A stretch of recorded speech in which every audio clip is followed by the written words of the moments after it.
Desarrollar la información quiere decir que aquella respuesta que yo tengo en el encabezamiento, por ejemplo, barrio El Pepito, en el párrafo siguiente pasa a ser la dirección. ¿Sí? Es decir, otro elemento informativo dentro de la misma pregunta, ¿dónde? ¿Sí? Si en el primer párrafo una persona fue atrapada en su vivienda por los malhechores, en el segundo párrafo podemos especificar dónde fue atrapada. ¿Por qué no lo hacemos en el primero? Básicamente porque no tiene tanta jerarquía y porque además nos estamos quemando la información y a lo mejor nos quedamos cortos. A muchos les va a pasar eso, se van a quedar cortos de palabras. Tienen que empezar a descubrir, eso lo van a descubrir ustedes respecto de su propia escritura, pero están los que escriben corto y los que escriben largo. Muy pocos son los que escriben justo. Bueno, ahí van a tener que empezar a desarrollar estrategias, los que escriben corto para escribir un poco más largo y los que escriben largo para escribir un poco más corto. Generalmente los que escriben largo tienen muchas de las que se llaman molicias retóricas, que es básicamente agregar palabras donde no es necesario. Por ejemplo, una mujer fue asaltada. Dicha señora se encontraba...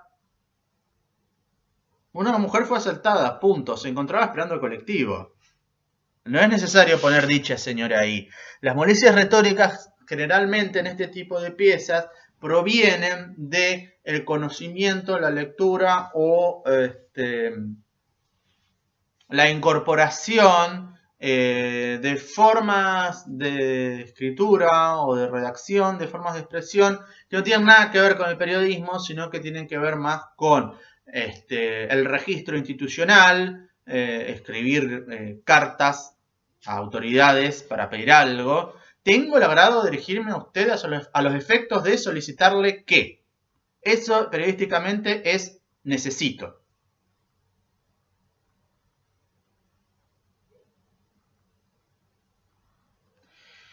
Lo mismo en el caso, ni que hablar, en el caso del derecho o la abogacía, los escritos de derecho tienen una cantidad de rulos para llegar a decir algo que es insospechada. Bueno, en el registro noticioso lo que siempre tengo que tratar de lograr es ser claro, conciso y rápido. ¿Sí? Y para lograr ser claro, conciso, esto se lo van a repetir muchas veces en la carrera. Y lo importante, o sea, esto no se aprende porque se los griten, sino que hay técnicas para hacer eso. Les voy a decir cuál es. Una de las técnicas, o las más sencillas y más rápidas, hay varias, pero una de las más sencillas y las más rápidas es utilizar oraciones estándar. ¿Cuál es la oración estándar? La oración estándar es la que tiene sujeto, verbo, predicado. Punto. ¿Sí? Después se pueden complejizar si yo hago sujeto, verbo, predicado, pongo un nexo subordinante y entra ahí otra cláusula que es como otra oración. Si no entienden lo que estoy diciendo, deberían hacerlo porque estos conocimientos de la... Todavía no sigo sin explicar qué es desarrollo de la información, pero ya vamos ahí. Esto es gramática de secundaria. Agarren un manual de gramática de la secundaria, pero vamos a explicarlo sencillamente. Es cuando pongo una oración con qué. Ejemplo, a Carlitos les gustan las tartas que la mamá de Beto cocina en su casa. Son como dos oraciones y en el medio yo tengo un nexo subordinante que. Ahí se pueden generar innumerables problemas sintácticos. Suelen generarse si uno no maneja adecuadamente las subordinadas.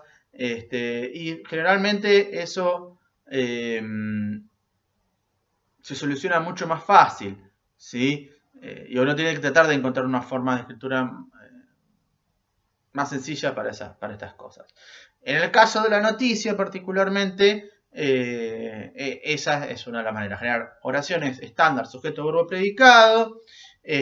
Tratar de evitar las voces pasivas. Hay dos tipos de voz pasiva.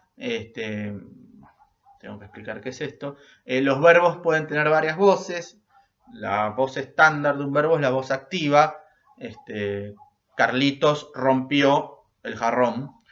¿Sí? La voz pasiva es cuando yo saco al agente de esa oración y digo, por ejemplo, el jarrón fue roto por Carlitos. Estaba por decir fue rompido. El jarrón fue roto por Carlitos. ¿Sí? Fíjense que ahí yo estoy complejizando la estructura de la oración. Porque estoy poniendo al agente, al paciente, al que recibe la acción primero. El jarrón fue roto por Carlitos. Tengo que hablar un por Carlitos. Lo otro es Carlitos rompió el jarrón. Son 3 palabras contra, bueno, en este caso, 2 más. ¿Sí? El jarrón fue roto por Carlitos. 5. Y la peor de todas, digamos, es la utilización de la voz pasiva con C, se le llama, que es la voz pasiva que borra todo directamente, que es se rompió el jarrón. Esto es muy importante, hasta un bebé sabe para qué se usa la voz pasiva con C, es básicamente para decir que uno no es culpable, ¿sí? Para elidir, ¿sí? Quitar el agente de la acción. ¿Qué pasó? Se rompió el jarrón. ¿Qué pasó? El jarrón está roto. Y el bebé te responde, se rompió. Y todos sabemos que fue el bebé. El maldito bebé rompió el jarrón. Bueno, no.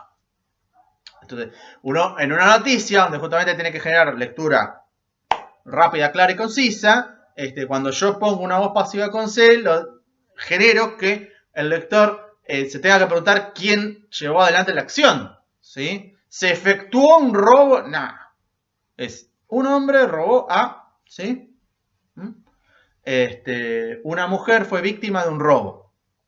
Bueno, eso también está bien. Eso no es una voz pasiva en ese caso, ¿sí? Sino que es una conjugación del verbo fue estar. Él fue, sí. Bien.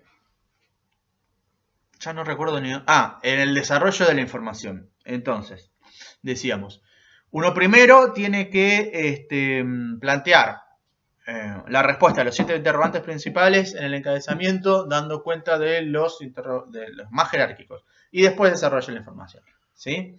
Y ahí fue a donde vimos justamente que estaba primero la denominación más jerárquica, como por ejemplo Barrio Zacarías, y después calle Juan Carlos 2360. O también vimos el ejemplo de, ahí habíamos quedado, la casa y el lugar de la casa donde maniataron la familia. Porque la verdad, si lo maniataron en el baño o en la sala o en el dormitorio, es igual, los aprisionaron dentro de la casa. Distinto es si los ataron patas para abajo en un árbol en la vereda. Bueno, ahí probablemente esté eso y después esté la localización, porque es un hecho aberrante colgar a alguien patas abajo de el árbol de la vereda.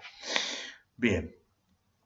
Hay un ejemplo de esto en el cuadernillo, que es lo que probablemente veamos a continuación. Entonces, haciendo una recapitulación rápida. Estructura de pirámide invertida. ¿Sí? Tenemos el título, el encabezamiento y el cuerpo. El título es lo que se escribe siempre al final y siempre tiene que referir exactamente al núcleo informativo de la noticia. En el encabezamiento respondemos siempre los 7 interrogantes principales, de ser posible, pues sabemos el por qué y para qué, puede ser que no se respondan.